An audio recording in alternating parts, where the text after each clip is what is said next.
I'm Reggie Hicks. Welcome back, your host for this podcast. I want to welcome everyone watching on YouTube, Facebook, and LinkedIn.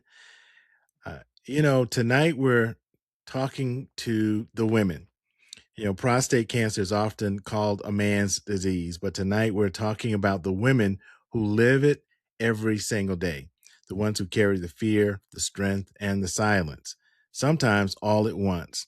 Join us for a candid conversation as the women tell their stories with the behind the partners and their prostate cancer journey. So we have a confirmation with a second opinion that he definitely has prostate cancer.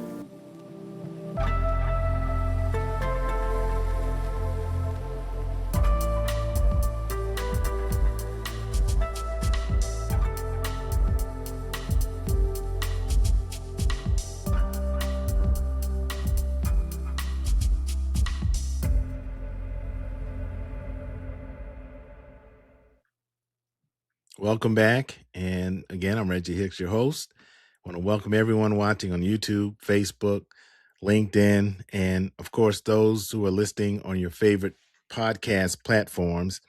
We want to remind you to share, like, subscribe, and engage. And as we close out Women's History Month during this taping, it's apropos, we think, that we shift the lens a bit from the patient to the partner, from the diagnosis to the household, from what's seen to what's unseen. I'm honored to be joined by a special group of ladies that I know from various parts of my life, from school, from church, from family, and actually from right here in this space, because my wife is going to be joining me and kind of helping me and co-hosting this particular episode of the podcast. And we want to bring the ladies in now. So fortunate to have everybody here. I like how that pops up. Thank you, Danny. That looks great. And welcome, ladies. Welcome to the If You Are My Brothers podcast. I know each of you. However, our audience doesn't. And so we want them to get to know you a little better. So I'm going to start with Miriam. And Miriam, just tell us your name and your husband, who's been on the show before, that you just found out when we were in That was funny. prelims. It's like, man, he's been on the show. And also one word, or if you have a couple of words that kind of describe your journey with him through this health challenge. Absolutely. Well, I'm Miriam Dingle Liggett, and I am married to my husband, Tony, for 43 years. He was my college sweetheart. And I would say that there are two words that describe this journey, and it is faith and courage. Yeah, thank you. Thank you. And Janet, family member, you're up next. Yes, hello, and thank you for having me. My name is Janet Page Smith, and I'm married to David Mark Smith. We've been married 46 years this year. Wow. Um, I'm a I'm an Army veteran, and I'm a retired Georgia school teacher, and I write for a Christian magazine, Guidepost. Two words to describe my journey, my husband's journey with um, prostate cancer is our new normal. Our new Okay. normal. New normal. All right. And so we'll go to my definitely better half, Anita.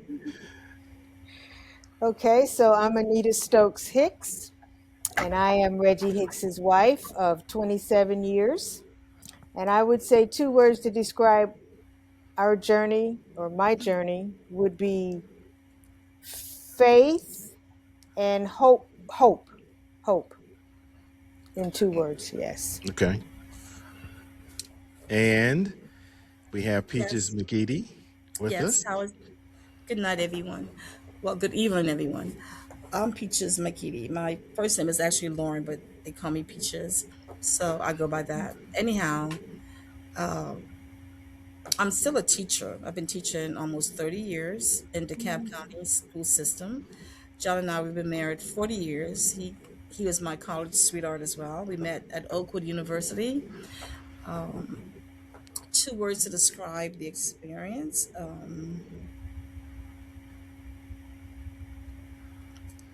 I would say faith and trust as well. Okay. Great. So now we got to know everybody. And Peaches, did I know that your first name was Lauren? I'm so used to Peaches. I knew it, but I didn't, remember it. So, When I was born, that was my name, Peaches yeah. Lauren Peaches. So yeah.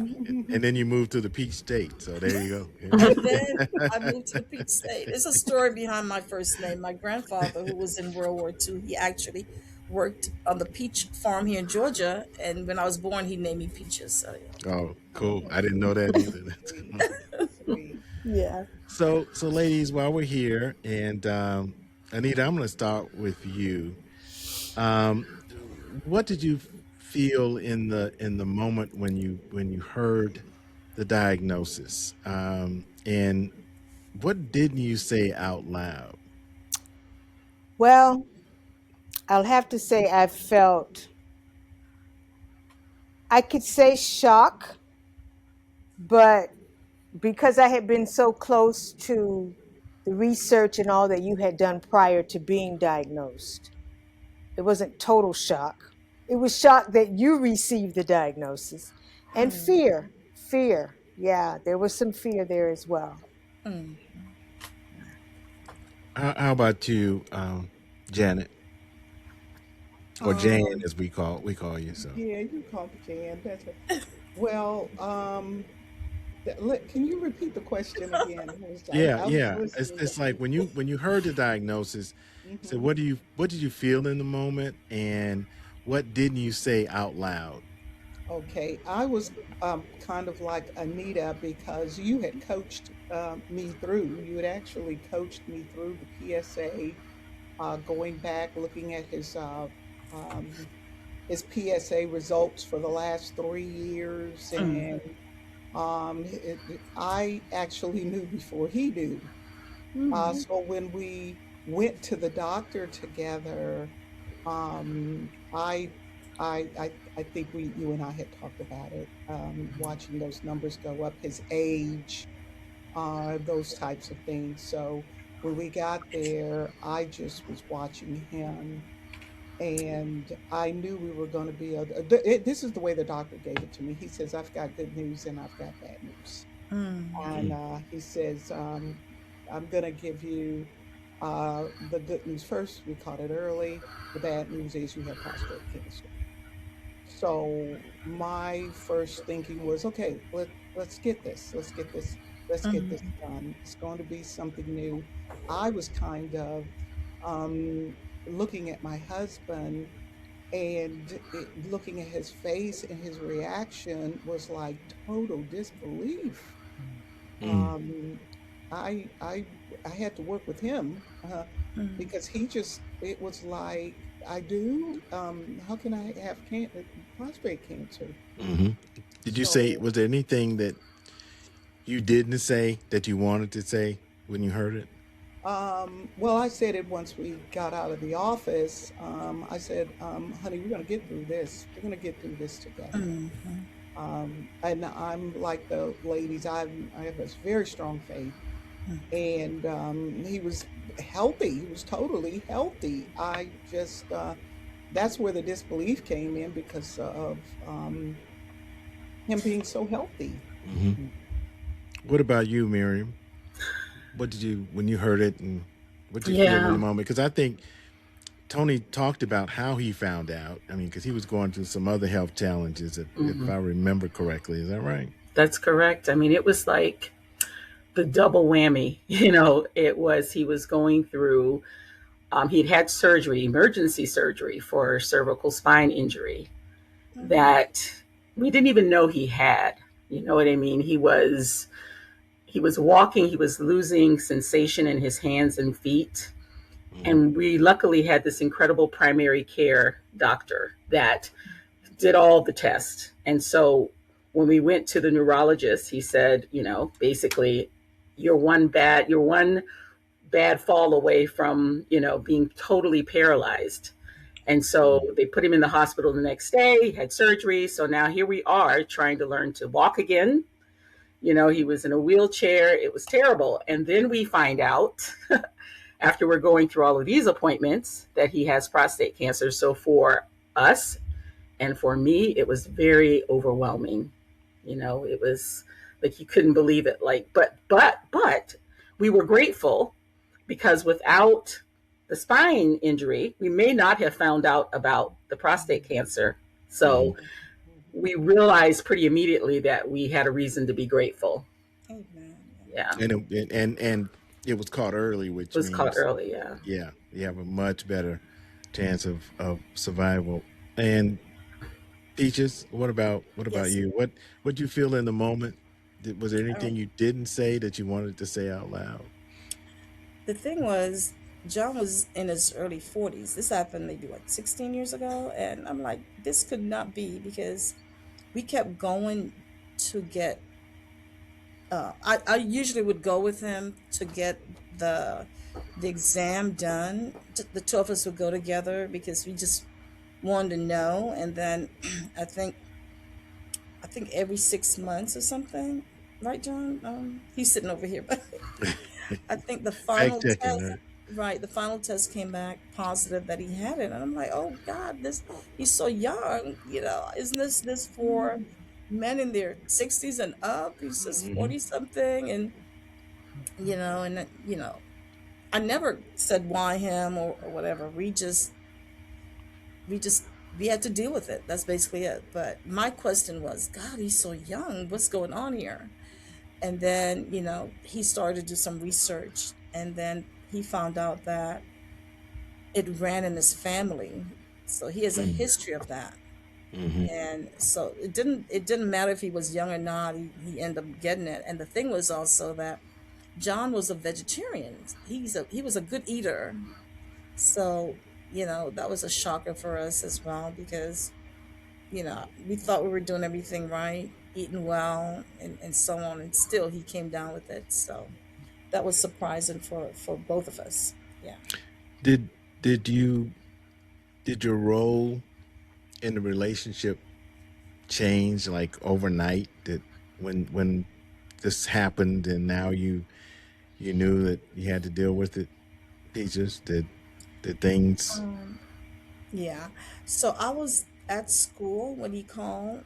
He called and said, Peach, come home. I gotta tell you something. I'm like, no, tell me now. This is, so he told me on the phone that the test came back positive. So I rushed home, and he was already home, and we just held each other. We were both crying like babies. We were like, God, we just starting out with our family. Our children were young, and now he came down with this. But the good thing was his was at a stage 2. So, you know, uh, I was thinking, okay, stage 2, that's not too bad, and prostate cancer is treatable. That's one of the cancers that they say if a man would get, you know, that's that's a good one to deal with. That makes Hmm. sense.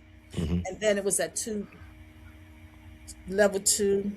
What is it? The point two Yeah, like the score. Gleason score. Right, Yeah. the level, yeah. So, in my head, I was like, okay, we could work at this, and 2 is not bad. We could get through this. So, yeah, I had to keep. So after we had that little crying moment, we just decided, hey, let's just get over this obstacle. We can do it with God, and Hmm. so, yeah. Yeah. Miriam, what about you?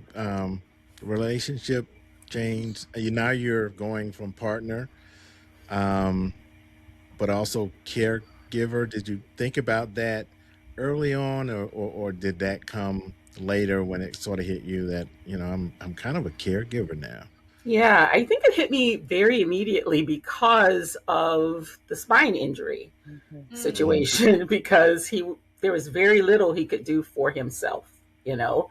And then now we have this situation where the treatments, I mean his cancer was aggressive, there was a Gleason score of 99 and he it was like we have to treat this immediately and I think that I felt this immediate I'm now different. I'm his wife, but I have to make sure he's okay, and Mhm. that's totally the definition of caregiver. And I didn't feel old enough to, to I didn't feel qualified. I felt sad and overwhelmed for him to see him in that condition. He changed. I mean, physically, he looked different all of a Mhm. sudden, and I just had to, it's almost like you have to put blinders on and just say, this is my new normal, as Janet said. Like, Mhm. and you just have to move. I tried to take it one day at a time. I was always saying, don't get ahead of yourself. Don't get ahead of yourself, one day at a time. So yeah, I knew immediately things were different. Yeah. Yeah. Jan, what about you? When you realize, because Mark's going through some other things too, but did Oh things yes. change, and Oh yes. specifically with the prostate cancer, and then when did you Yes. realize you were going to be the caregiver? Yes. Well, I tell you what, that early detection, and we had a great doctor, a great doctor. In fact, um, through prayer, praying for a good doctor. Now we're both veterans, so we did have the option to go and use the veterans hospital, but we chose to use our private health insurance, and we actually vetted the particular doctor that we had, and he was so good. He was just that's what he did, and he saw my husband. He knew how to talk to my husband. He saw his reaction. He knew how to say, look, guy, we got this." Mhm. Uh, and he already laid out the treatment. He already told him what was going to do, what was going to happen, how we were going to do it.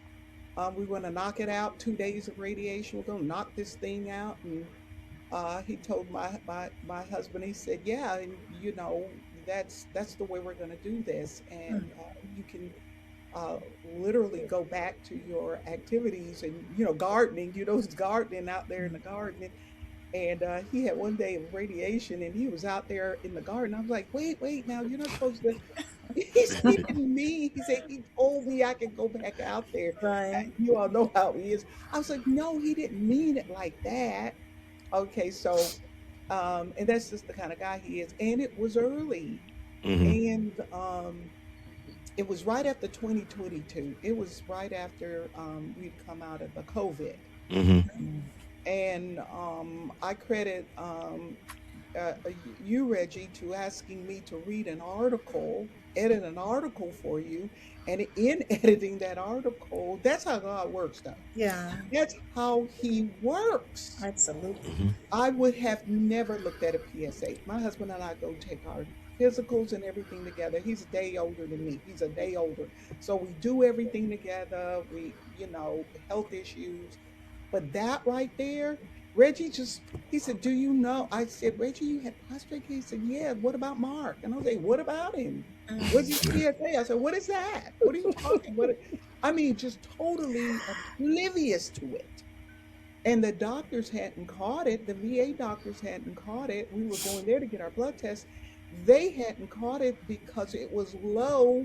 But what Reggie said was, "Hey, but it's creeping up." Reggie made me go back. He made me go get his scores from the last 3 years. I dug through all his medical records. My husband was clueless of what I was doing, In and the background. yeah, he was just. And so he looked, and Reggie said, "Jan, it's creeping up. It's going up. You Yeah. need to do something. Y'all got to do something." And I was like, "Oh my gosh." So if we hadn't of that, God hadn't have put that in place for us to catch it so early, we wouldn't have caught it at all. Yeah. We wouldn't have caught it at all. Right. Well, So yeah. that, I was more, I guess, on the activism side. I was more on that end of it, as opposed to on the caregiving side of it.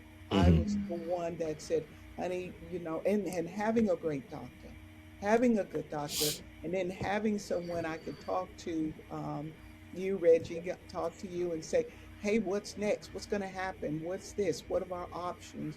That was great for us. Mm. Yeah, I'm just glad everybody he's doing he beat it Yeah. and he's doing well. Anita, let me ask you something. This question we kind of talked about before we started. Who did you lean on, or did you when I was going through this, or did you feel alone during that time? Because Um, I don't think I leaned on anybody. I think we kind of leaned on each other. Um, because I watched my father, who was diagnosed in a fourth stage, which Mm, had metastasized. mm, And because I was so close to the research and project that we had been working on with Ralph, and I had quite a bit of knowledge and education about prostate cancer in the process. Um, I don't remember leading. My mother and father were both gone. I mean, I had friends, but I didn't talk a whole lot about to them a whole lot about, what I was going through in terms of dealing with your diagnosis. Mm. I remember because naturally I'm not a caregiver. I am not. mm. But because you had had a prior surgery on your knee replacement, I'd had a little taste of what it would be like, with you, caring for you. So I guess I didn't think too much about being a caregiver. And I didn't have I guess I talked to my brother some, and I have a friend that's very wise and up in years, and I may have talked to her about a few things, but the nature of it was kind of personal to me. So I didn't really talk to a whole lot of people about. I didn't hide the fact that you had it, but I never discussed in detail. I didn't really lean on anybody with what I was feeling, or I talked to you. It was it, pretty much. yeah, well, Yeah. I know you said you're not a caregiver, but you are because I'm a big baby, so somebody. That you are. It's kind They all are. But at that time, Yeah. I had yeah, not gone through that with you. right, So right, yeah. right. And What I had done, because my father had prostate cancer, I had transitioned us to what I thought was the optimal diet. I don't know if you remember, we were vegan at the time you were diagnosed. And we ate well. We had a pretty healthy lifestyle. So I guess in a sense was already a caregiver, trying to Yeah. make sure that we stayed healthy. But Miriam? What about you? Did you feel alone? Did you talk to anybody? Your daughters, or did you? Yeah, how'd you sort of get through it, or did you kind of like internalize it and just dealt with it? Yeah, I felt that people tried to rally around me, but like Anita said, I just didn't feel comfortable talking about the things I was experiencing and what Tony was going through. And, Tony was always so strong in terms of how he presented himself, like, I'll be okay, I'm fine, even though he wasn't. And I knew that and I could feel it. And I didn't feel like I could talk to anybody. And I felt very alone and very sad about that, because I do like talking to people through things. And I just didn't feel that it was appropriate for me, because some of the things that men go through with that is just so, you're just so shocked by it, right? And so Hmm. you don't want to share that personal information with other right. people.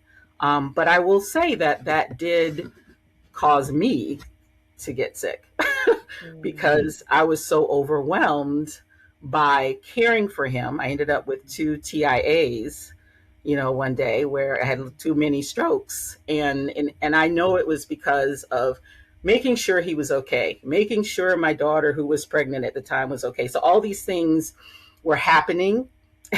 And I probably just kind of crashed, had a little Mhm. crash out.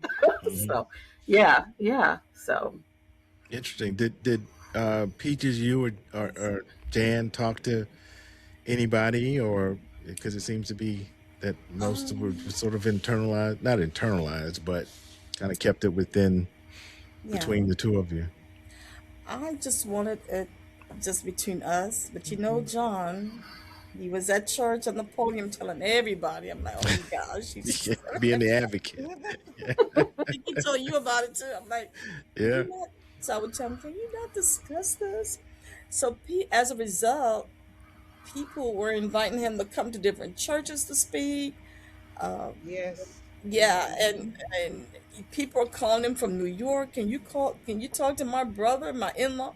So he was telling everybody about it. So I'm like, let me go ahead and just tell it. Personally, I just wanted hush hush because even though you felt uh this was a new journey for us, I think the person I leaned on the most is my mom. I would call her and share things with her and so on. But John just wanted to tell the whole world about this, and I just wanted him to just be quiet and just not talk and about this. and deal with it. Yeah. Yeah, Yes. Jan. Peaches, my Reggie, you know husband. him, so Yeah, Yeah. my husband is like your husband, Peaches. He got up in the pulpit, not in the pulpit, but he's a deacon at his church, and he went to the front, and I was really surprised that he did that. mm, And he told all the men in the church that they need to get checked out. yes, He was like that. He was like, you need. He called his brothers. He mm-hmm, told them. He told them they need to get checked out. And there was little care that I had to take other than be there with him and the doctors. yeah, We're kind of open about stuff, so it wasn't. I called my friends and I asked for prayer. I yeah, asked for prayer. I Mhm. called my prayer partners. I said, I told the children. We told the children. Um, mm, and but when we told them, we said, "Hey, that we had the news behind it. Like he's only going to have 2 days of." I made sure we had everything so we could answer those questions. Was mm. that the case for? Because everybody here, you all have kids. Was that the case for how did you break that news to your children? We had young children, so let's see, 2009, 2000. So one child was the older one was what, maybe 10, and then the Hmm. younger was probably 5 years apart, so maybe 5 or 6 or so. Hmm. Mm, But we had to tell them, we had to break it down. I had to do my research as well to see what is this all about, you know. yes. So I've learned Did they some. have a lot of questions even at that age? Did you No, find? Oh. they they were hung up. They were hung up on the cancer word, the big C.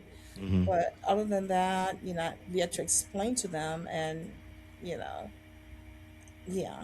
I think they Took just it wanted to pretty. know Yeah. what was next. What's next? Right. What we were going to do with Daddy. That was basically it. Yeah. Yeah. What about you, Miriam? You had to tell yeah, both your of my daughters. daughters, or were in their 30s. They still are.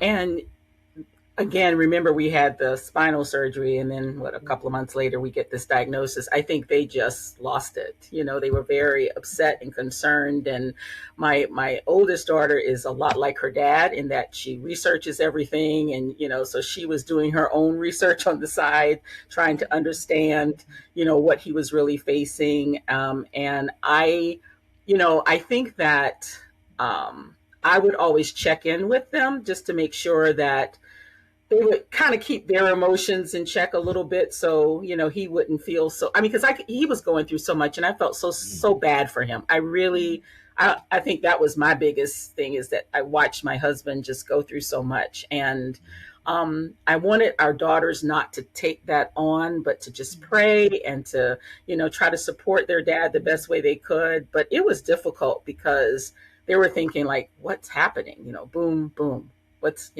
Yeah. is dad going to be okay? Yeah. Yeah. Yeah. Mhm. Before we get to Anita, I know Janet, you may have to leave. Are you okay for time? I just wanted to double check. Oh, yes, right now. Yes, I am. Uh-huh. Okay, good, good, Hmm. good. So, Anita, we're going to get into the next part of this, and Anita's going to help me kind of walk through this. We're going to talk about intimacy a little bit. But before then, as we segue into that, Anita, I'm going to ask you about this. What's the biggest emotional toll that was on you in my journey? Well, Armandi was part of the emotional toll. I don't remember when or how you told him. I just remember that he was away in boarding school, so he wasn't in the house. And I remember being concerned about how he would, how he would deal with that information. Um, it was a lot emotionally because I had some fears and worries that I didn't want to express to you because I didn't want you to worry about me worrying. You know how that is. And so I kind of soldiered on. I mean, there was a fear of loss, a fear of the loss of function and possibly the loss of life. And um, I don't know. There was some fear about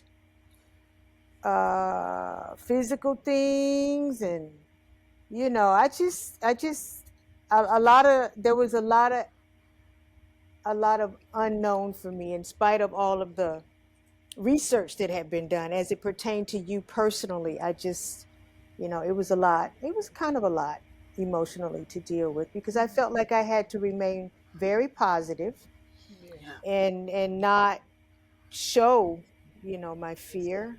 Of course, I worried about what would happen, what if something happens to you, and you think about all those things, and how would I survive that, right?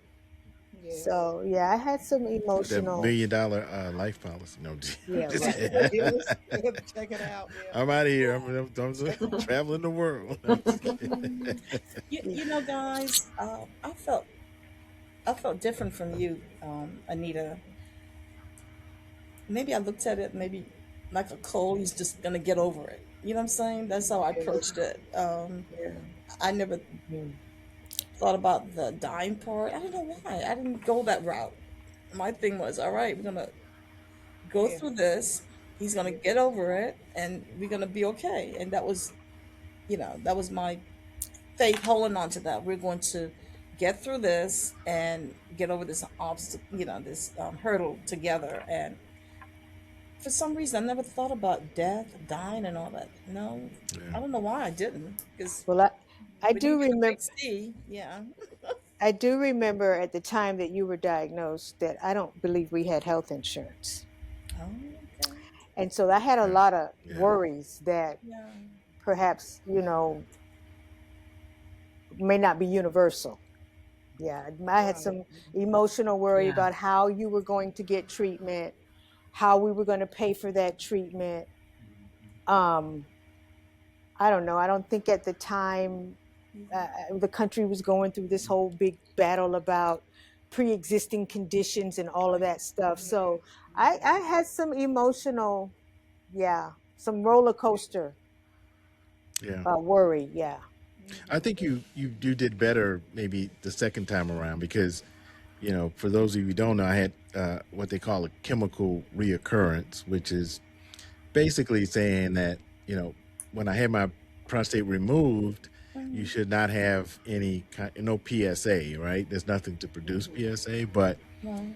when it comes back and my PSA was gradually going up again, but not anything high. I mean, because it was like under 1, but it started creeping up, and then they never found anything physically and on any scan, but because of the blood work, they knew it's not supposed to go up. That Right. there is cancer somewhere if it does. So then I had to go and do a round of proton Radiation. radiation, 37 treatments. Yeah. And I think you kind of looked at it as, at that point, we're gonna get through this, and get through it. We're But gonna do anyway, what we got to do. got to do, That's yeah, what we right. got to do. Yeah. So, Anita, I'm gonna let you take this next segment. You got the questions, so um, Oh, oh yeah. well, the the next segment is, I guess the question is, in terms of intimacy,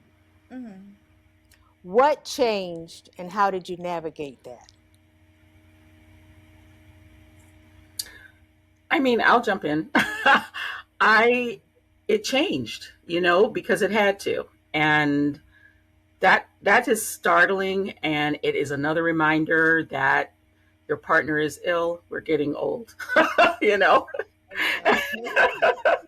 And you don't like it. I'm sorry, but you just don't like it, and you start to question, like, oh my gosh, will it ever, will we ever be intimate again, all those things. And I think that was so, I didn't think about it a lot, to be honest. I was too busy taking care of him, but Hmm. certainly it hit me at one point. I just, but in the end, I just wanted him to be okay.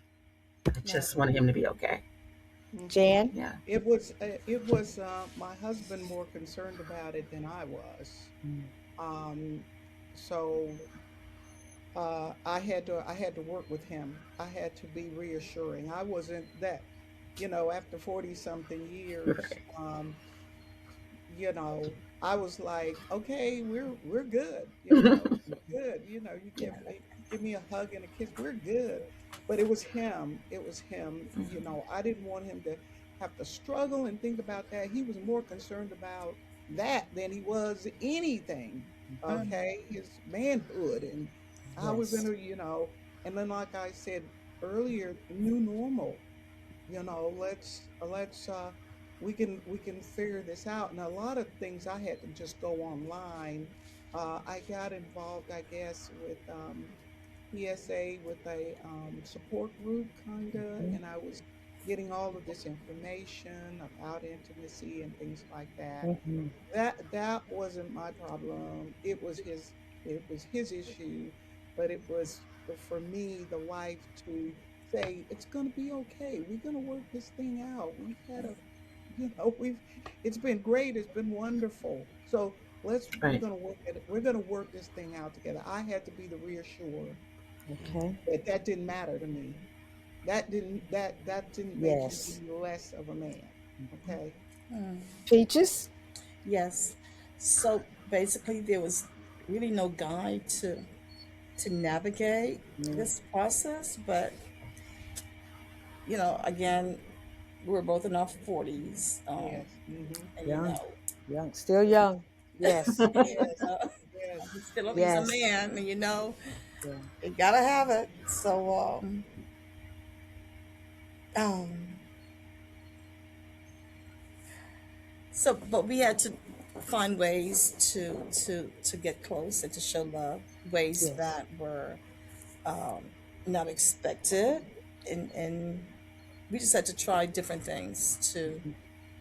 to to get to connect.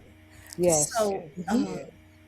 but the procedure he had done was the seed implant, and I thought it was like, and plus radiation on top of that. So I thought I thought he was going to turn green because I saw another brother at the church. He looked kind of green. I'm like, what's Mm. he greenish? But I guess he went through the same process. But with John, even though he was a teacher, he could not be around children for so many months because of the radiation treatment Hmm. as well. And then, Mm. we had to use the condom Hmm. for protection, for my protection as well. So Yes. we just had to find ways to navigate through this, and like I said, to connect with each other and show love to each other still. So, Well, Amen. I'll have to say that with Reggie having his prostate removed, mhm. um, I guess nobody really tells you what. I mean, you read and you hear what the general process is to recovery from that, but really is a personal recovery in the sense that everybody recovers differently at a different rate in different ways. Mhm. And so I think for me, for us, um, like you said, Peaches, if when you've been married a long time, you intimacy takes a lot of different forms. And so you kind of have to transition from maybe so much of the physical to other forms of intimacy, like the not just intercourse, but the intimacy of faith. Husband, faith. Okay, faith and the intimacy of adversity, how going through something traumatic together and Mhm. surviving brings you closer together. Yes. um there were things that I mourned, I missed, not all around intercourse, but there were things that had more to do with the difference between a man and a woman's body and the way a man functions, and Mhm. other things, you know what I mean, visual things and physical things, but not maybe not all related to intercourse, but Mhm. just a different aesthetic, a different look, a different, if you understand what I'm saying. Yeah, So Yes. yeah, we I do. mean, yeah. And so I wanted to also ask, what conversations were the hardest to have surrounding intimacy? I think with his seed implant, they told him not to have sexual intercourse for so many months. So I think my fear too was, what if something happens to the condom, whatever? What if it breaks? That stuff Mm. would be me. That whatever they put in him with. So that was a concern too. So, at times I just had to run away from him because I was kind of afraid of that. But Yes. keep in mind with me, I I think I was in denial with this whole thing. I was. I didn't come to grips with it. I just didn't because I didn't want to believe it. But I just knew God would take care of it and that we will get over this. You see what I'm saying? I Yes, never yes. I never Yes. yeah. And Hmm. I think it's just my personality. I don't deal with things. I just John will go up there and talk about it and talk. I'm like, please stop talking about this. And he would go and talk. And again, they were inviting him to different churches to come talk. Men's group were invited. I mean, he was telling everybody. Oh, People come from New York. Can you tell yes. my brother? It was a lot, but I just Mm. that was his way of sharing. Miriam? I just wanted to bury it, just avoid Hmm. it, ignore it. Do you know what I'm saying, ladies? Yeah.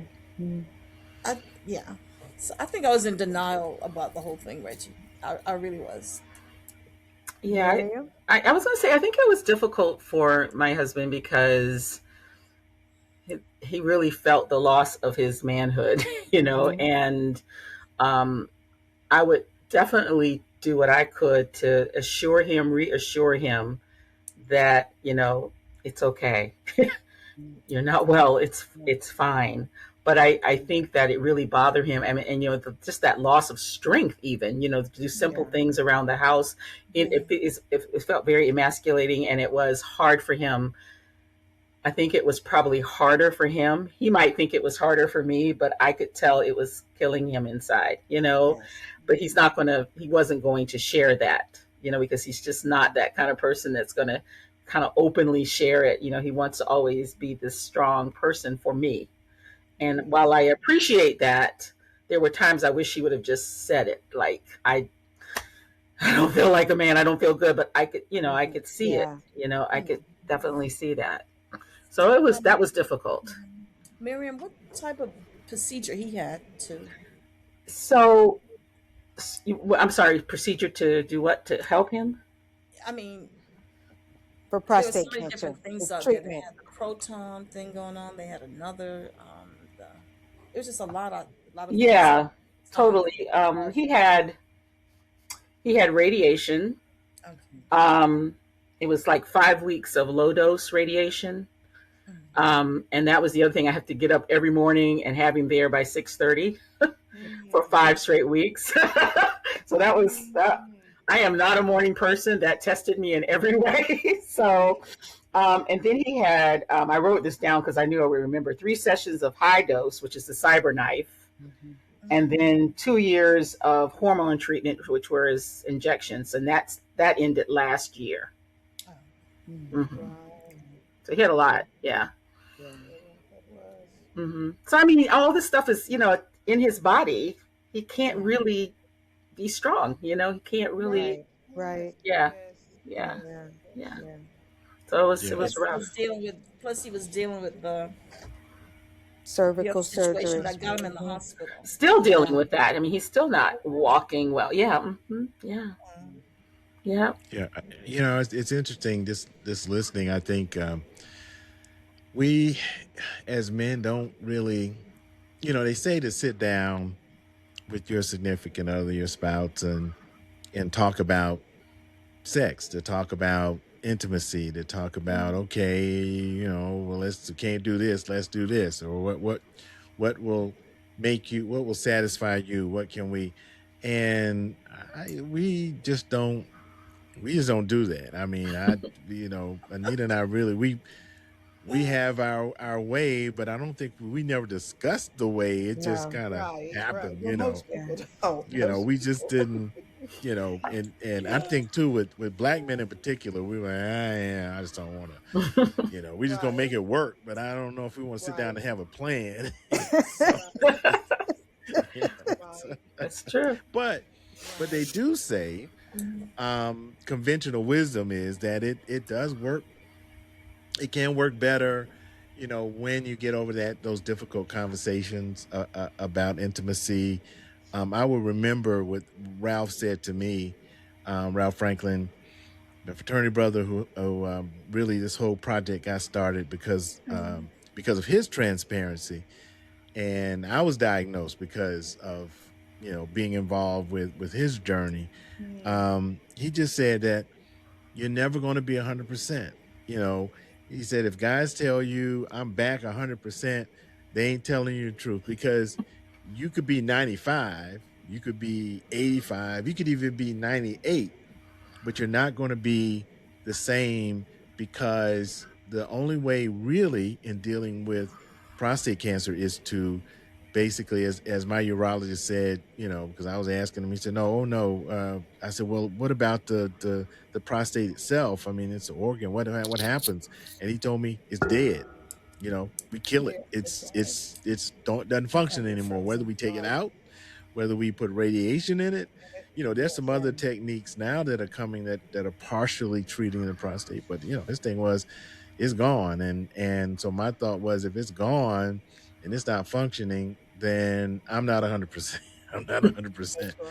That's right. So, but I want to thank you, Anita, for leading that conversation, and thanks for each one of you for this section of being so transparent. I know this is something most people, like I said, don't want to talk about, let alone in with other folk.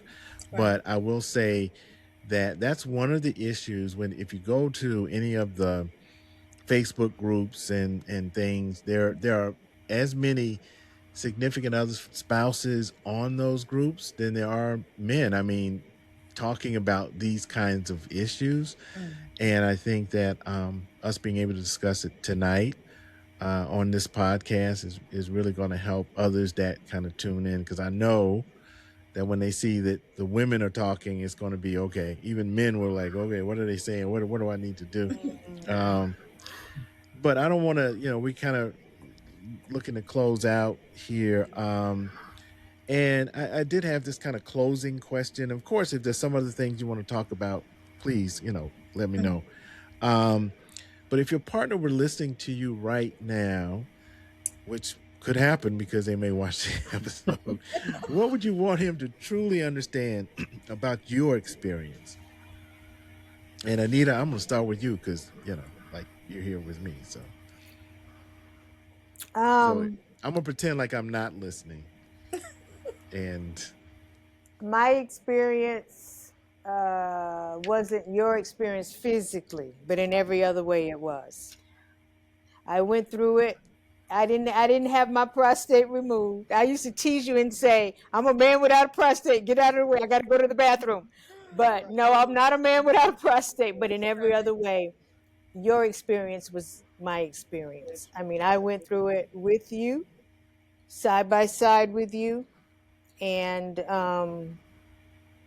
it was I won't say it was harder on me than it was for you, but it was just as emotionally and not physically taxing, but emotionally taxing, and the worry and the fear, and you know, I was right there. It was like,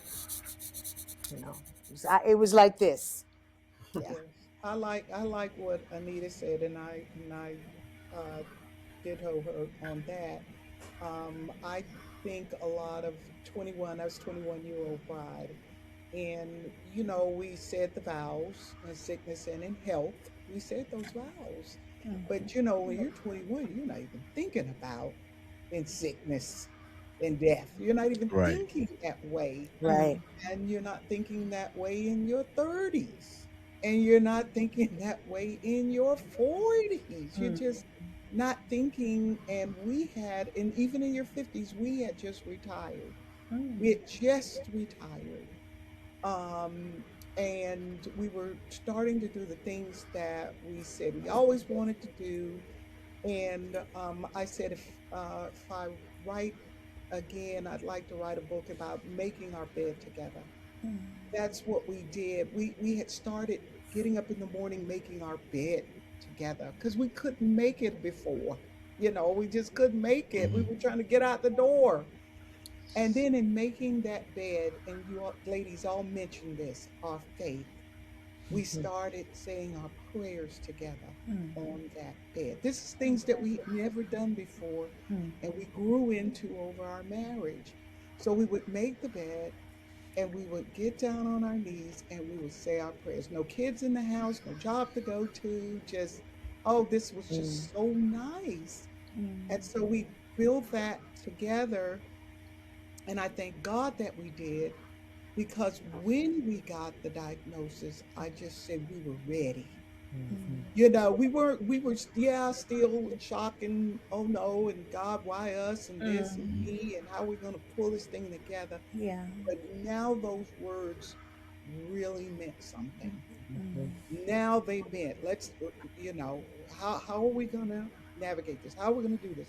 We are sick. You're right, Anita. We are sick, and we are sick together. Mhm. That's right. Yeah. Miriam, what about you? What would you want Tony to know to truly understand about your experience? I think that I agree with the ladies that I experienced what he experienced. And I don't think, though, he realized how much I cried by myself, because when I watched him suffer, that was so hard. But I was always trying to be strong in front of him. I'm a cancer survivor myself. So I had breast cancer at 37, very aggressive breast cancer, went through all the treatments. So I know what cancer can do to you Yeah. and how it makes you feel. And so I think that, you know, I guess I just would want him to know that I was crushed, and, like Janet, Tony and I do devotions together. We have for many, many, many years. And I was still shocked. I'm like, okay, God.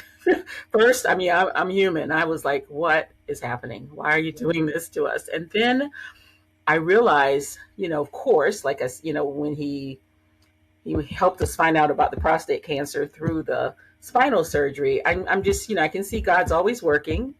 And Yes. and also that I learned so much from my breast cancer, and how it just made me stronger as a person and not fearful of things that I used to be fearful of, that I was kind of like, this is going to happen for Tony too. So I knew that eventually he would look back and say, I don't regret it. I know God was with me. I know he has a plan Yes. for me, and I don't know what that is. And I mean, I've heard him talking to a lot of men from the church, you Mhm. know, supporting them in certain ways. He's not on the circuit like Janet's husband, or Or Peaches' Peach's husband. husband. Peaches. But I mean, he has been, the voice for somebody, some comfort for other men going through Yes. this. So we all have to look at everything as, we're grateful no matter what, no matter how hard it is. We know God is using us, and that's what's important in our lives. Hallelujah. Amen. Peaches, I don't think I asked you that. Yes. What do No, you want I John to truly yeah, understand about your experience? right. So, if you know my husband John, just an easygoing guy, you can't help but love him. He's just a very loving guy. So with our journey, everything I did out of love for him, and even when tired, I would still put in the 100% with him. Mhm. Um, Even when I felt alone in this journey, I still had to give 100% to to to um to keep moving, you know. So I did everything out of love to show him that I love, like I love, you know. Come back. I should have kept a journal on this. And Reggie, you bring up a lot of feelings that I buried over the years. Remember, this was early 2000, Hmm. and maybe if I kept a real nice journal on this, I could go back and look at what God brought us through. Because, like I said before, I think with me and my personality, I I rather not face things 100%. I'll Mm. kind of bury it somehow.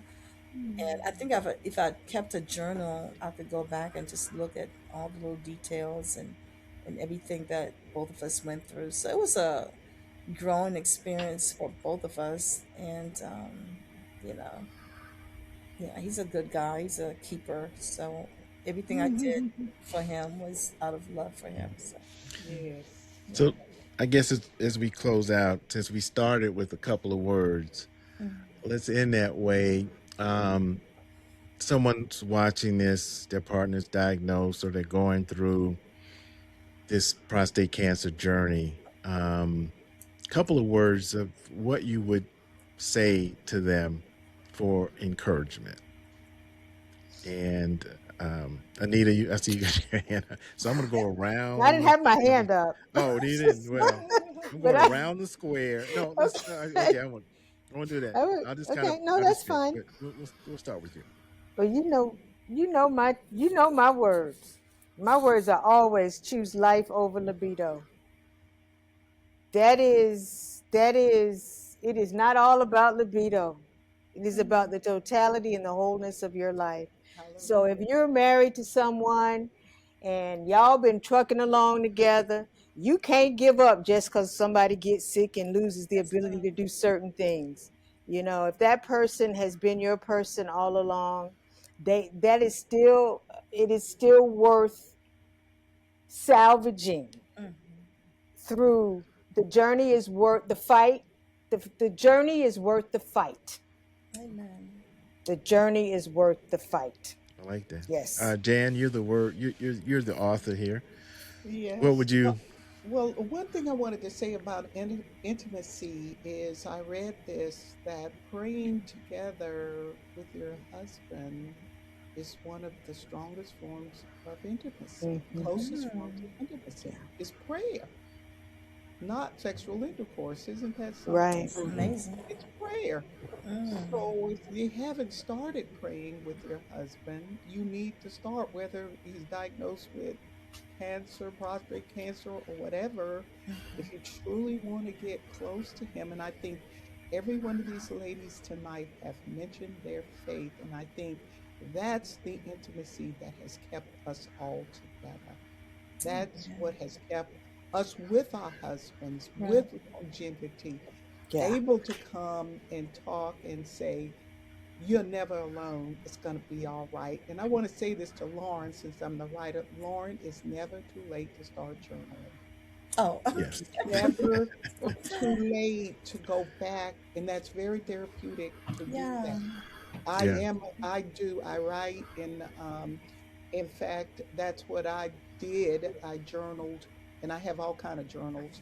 So it's never too late. If you don't want to talk to other people, then talk to the Lord through your Amen. journal. Yeah. Mm. So, Lauren, what about you? And then I'll end Yes. with Miriam. So, Um, what would you encourage yes. women watching? So, John and I, we're both 70 Adventist Christians, and we are truly in love with the Lord. We put him first. We worship together. We go to church together each Sabbath morning, each Saturday. We pray together, and we try to be leaders in the church, um, and for couples to come and talk to us as well. But anyone who has, or to get the initial diagnosis, whatever, I would say to that person, just keep trusting in God and just believing in each other, and just hold on to each other, because I think you're going to go through that process. I can't think of the process that they all go through. It's it's denial, and then you go Mhm. through all these different stages, and then finally you accept it. I went through that, yeah. So after accepting it, I just had to keep trusting and moving forward. So to anyone out there that is experiencing something like that, you just have to keep trusting and just believing, and you know stick with your partner. Help your partner. You have to give up self. Mhm. You have to put self in the background for a while, and just focus on what your partner needs, and help them to get healthy again, and so on. Yes. Okay. Yeah. Miriam, thank you. Mm. I think that what really hit me and what I would share with other people is that, I was immediately taken back to my wedding vows in sickness Mm. and health, for better or for worse. And I remember thinking that a lot as we were going through it. And this is the opportunity to Yeah. honor your vows. Right. And when that's hard, of course, you rely on God's strength. There were days I didn't have the energy to make a meal, or, because I work full time too. And, it would be like, God, give me strength, because, Mm. I need to honor this. And I may not have thought about it in that concrete way, Mm. but I know that in the back of my mind, it was like, if you're married long enough, you're going to get to that point, Yeah. for better or worse, Yeah. in Right. sickness and in health. Right. And I just kept saying that to myself. You can do this. You can do this.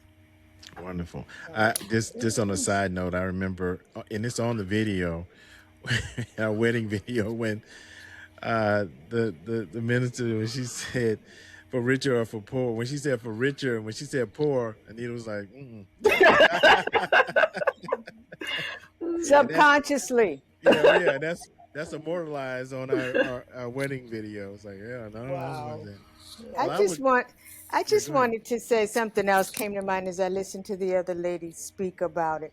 You Mm. know, the in sickness or in health can be the shoe on the other foot. And so you have to think about how you would want someone to treat you That's should right. it Absolutely. happen to you, Hmm. Absolutely. because it could just as easily have been me That's that right. came Yes. down with a debilitating illness. And Right. I Yes. would, I mean, so you go through your life and you have to kind of remember that today is him, tomorrow it could be you. That's And right. you would want him to care for you and to be there and stand in the gap for you just as you Yeah. do Absolutely. for him. Yeah, So, Amen. Amen. yeah. yeah. Well, on that note, I just want to thank each one of you for sharing.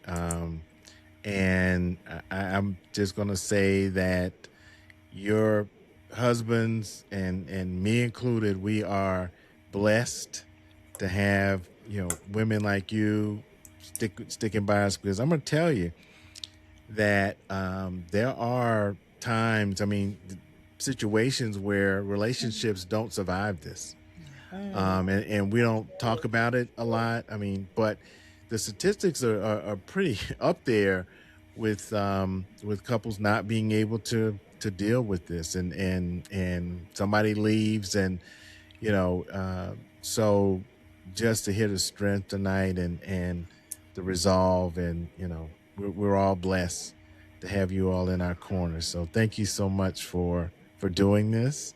I think it's going to really make a difference for others that tune in and watch it, and hopefully be an inspiration. So thank you so much. Thank You're you. so And we're gonna, welcome. Thank you. Can I clear one thing up? yeah. Hmm. Big up.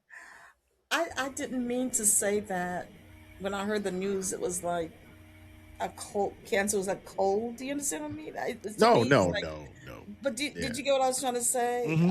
Yeah, Yeah, sure. Yeah. I, Yeah. Oh I yes, didn't Yeah. take it absolutely. that seriously. I should Yeah. have, but to me, it's Yeah. like we're gonna get over this. Yeah. Yes. Yeah. Awesome. It just Like, sounded like faith to me, you know? Yeah. yes. Right. Yeah. Like, we Yes. Yeah. got this. Yeah. Yeah. Yeah. Yeah, I think I said the same thing. That's how I felt. Yeah. Yeah. We're gonna get through Yeah, we're this. Yeah. gonna get over Yes. this. I never thought about death or anything, but Oh Yeah. yes, people can no. die from this, and they have. So yeah, Yeah. Yeah. Oh that's a yes, reality very too. good. Yeah. Yes. All Hmm. right. Well, we All cleared right, that up. So guys. you good, Peaches. Okay. No, Yeah. All but righty. thank you so much. Thank you for Thank you sharing. for Appreciate inviting me y'all. to be on here and meeting these Yes. wonderful Thank you. ladies. It was too Yeah. good to leave, Reggie. It was too good to Yo, leave. yo, I'm Did you glad. see Ah, I'm Mark glad pop his Jan. head? Mark, did you see Mark's head I pop see him. I did. I, I did. I yeah, saw. I saw him like, He's oh, waiting y'all for better hurry up dinner. now. I'm Yeah, he's hungry. waiting for dinner. I know. Oh yeah. But it was too good. I couldn't Yeah. leave here, Right. ladies. It's been just Thank so you. encouraging. It's I like wish we I need to could get together, ladies. I Yeah, there you know. go. Yeah, get a yeah. You can start group, your own Miriam, I group. will you be know. praying for you. Janet, I'll be I praying will. for I have you all now on my list. That's right. you. Okay, All Yes. thank right. you. Hmm. Thank y'all Okay. so much. All Appreciate you. right. Right. Thank Thanks, you, All right. Reggie. Reggie. Now we're Thank. supposed to hang around for a minute, right? Yes. Yeah. Hang around just for a second. And thank you, ladies, for just sharing, being transparent. Because tonight we heard like strength, we heard truth, and we heard what too often goes unspoken, because prostate cancer is not just his fight, it's their journey. And if this conversation has helped you, we ask you to share it, please, with those that you come in contact with. And if you want to learn more about the If You're My Brothers project, the documentary, the podcast series, and also our community engagement work, you can always go to our website, ifyouaremybrothers.org. I want to remind you that we are If You're My Brothers is a project of the nonprofit 501c3 organization Straight Street Media. And it's Straight Street is dedicated to turning prostate cancer awareness into health action. That's what we like to call it, from health awareness to health action. And you can support us in our efforts. There are a number of different options, and you see there on the screen. Thank you, Danny. Danny's back there, boy. I tell you, you're right on time. And when you make a contribution, we always want to remind you, you will receive your very own If You're My Brothers mug here. Yeah, commemorative mug for you, just one of a kind. So you get that as our way of saying thank you for making a contribution, for supporting us. If you're listening on any of the podcast platforms, Apple or Spotify, we have all of that information in our show notes. We want to thank Atlanta Brand Central for providing the mugs for us. Thank you for making that contribution. A reminder that the video, you're listening now. So we used to do this live, so we would say that we'd be making the podcast version available on Wednesday, but you're watching it now. It's dropped on April 1st. We taped. It's still in Women's History Month, so we want to make sure that we celebrate our women, which we did tonight. Just incredible group of women, incredible conversation. We hope you were moved by it, and also that it provides some inspiration for you as well. Special thanks to our producer, Danny Garcia Pozo. And we also want to thank Zach Reynolds at Borkhouse Productions for our opening. And remember that this podcast is not a replacement for medical advice. Always talk to your healthcare provider. So on that note, we want to thank you. Thank you for being a part of this. Thank you. Thank the ladies for sharing. We'll be back again in a couple of weeks. We'll be talking about proton therapy as a treatment for prostate cancer. So you want to hang around and check us out for that on our YouTube channel or any of the podcast platforms. So until next time, I want to remind you, if you are my brothers, you will please share this message. Take care. Stay healthy. Peace.